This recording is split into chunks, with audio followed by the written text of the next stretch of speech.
thousands of students from all around the world, regardless of nationality, culture, or religious persuasion, have heard this story and it has changed their lives. And this will happen to you too.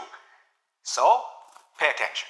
This is a story about a very pious villager who lived just to help others. But there was a very deep reason. Though he was not a priest, a rabbi, a mullah, he was a self-appointed friend of God. Somehow, somewhere, he had discovered that source of divinity that became his greatest possession. And because of that, every day he'd go out helping people selflessly. And whensoever they came back to thank him, he would say, well, it's not really me, it's God working through me. So naturally his reputation grew far and wide, and people had a great respect for him. Now, one day, the whole village was filled with this news that there was a great flood going to wipe that village off the face of the map. The government had sent these messages via the local media, and people had started packing. But not our friend.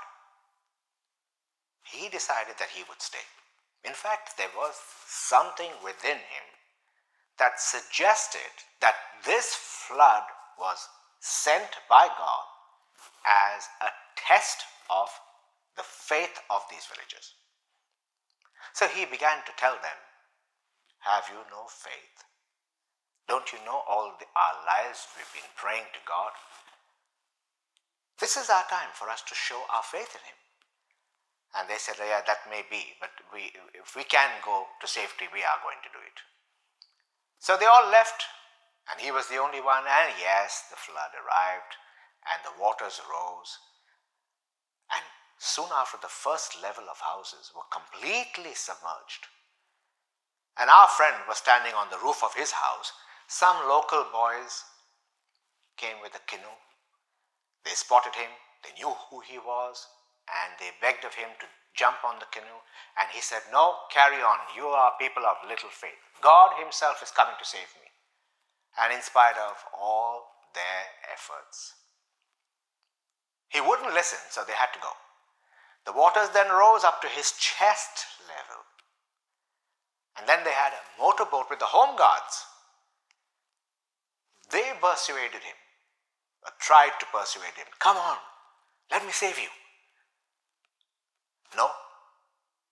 Finally, the waters rose right up to his chin, and he raised his voice in prayer to God Almighty, saying, look, my whole life, I've spent talking about you, spreading your message to these villagers. What was the message? That in times of crises, you would save us. This is your moment to show the whole world that I was right about you. At that point, he heard the helicopter. He looked up and he found a policeman dangling from a ladder, the rope ladder, with one hand on the ladder, the other hand trying to pull him up. And he refused, even then. Eventually, the waters rose, and yes, he drowned. Oh, he was absolutely livid when he reached the throne of God Almighty. And he started screaming. He says, you betrayed not just me, but all of these villagers. And my whole life was dedicated to spreading this one message. Believe in you, and you will never forsake us. What did you do in front of them all? I've got egg on my face now. Thanks to you. Would you like to explain this? He was really angry with God. And God smiled at him and said, What are you complaining about? I sent 3 people to help me. I sent those boys in a canoe. I sent the home guards in a motorboat. And I sent the police in a helicopter. What more do you want? The moral of this story is something that has helped me build a multi-million-dollar company. Not just for me, but also for others. What is this moral?